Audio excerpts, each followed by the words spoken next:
നമുക്ക് ഉരുക്ക വെളിച്ചെണ്ണ അല്ലെങ്കിൽ വെന്ത വെളിച്ചെണ്ണ എന്ന് പറയുന്ന വെളിച്ചെണ്ണ ഉണ്ടാക്കാം. അതിന് വേണ്ടിയിട്ട് ആദ്യം കുറച്ച് തേങ്ങ എടുക്കുക. അതിനെ തിരുവിയെടുത്തതിന് ശേഷം മിക്സിയുടെ ജാറിലേക്കിട്ട് ഒന്നടിച്ചെടുക്കുക. ശേഷം ഒരു വൃത്തിയുള്ള വെള്ളത്തോർത്തെടുത്ത് അതിലേക്കിതിട്ട് നന്നായി പിഴിഞ്ഞെടുക്കുക.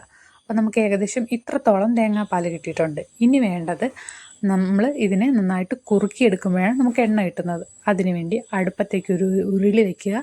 അതിലേക്ക് ഈ തേങ്ങാപ്പാൽ ഒഴിച്ചു കൊടുക്കുക.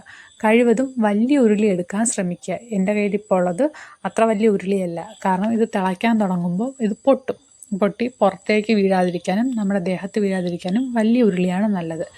ആദ്യം തീ ഒരുപാടായാലും പ്രശ്നമില്ല. കാരണം ഇത് തിളയ്ക്കാൻ തുടങ്ങുമ്പോൾ നമ്മൾ തീ കുറച്ച് കൊടുക്കണം. അപ്പോൾ ഇത് തിളച്ച് തൂവി പുറത്ത് പോകും ഒരുപാട് തീ ഉണ്ടെങ്കിൽ. അതുകൊണ്ട് അപ്പോഴും നമ്മൾ തീ കുറച്ച് കൊടുത്തതിന് ശേഷം ഇടതടവില്ലാതെ ഇളക്കിക്കൊണ്ട് തന്നെ ഇരിക്കുക. ഇത് കുറുകി വരുന്ന പാകമാകുമ്പോൾ തീ നന്നായിട്ട് കുറയ്ക്കുക. ഇല്ലെങ്കിൽ അത് നമ്മുടെ ദേഹത്തൊക്കെ പൊട്ടി വീഴും. അപ്പോഴും ഇളക്കിക്കൊണ്ടിരിക്കരുത്.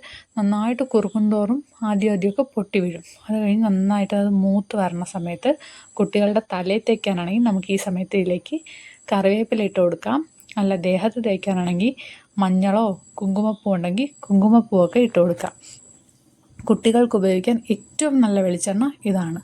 അപ്പോൾ എല്ലാവരും ഇതൊന്ന് ട്രൈ ചെയ്ത് നോക്കുക.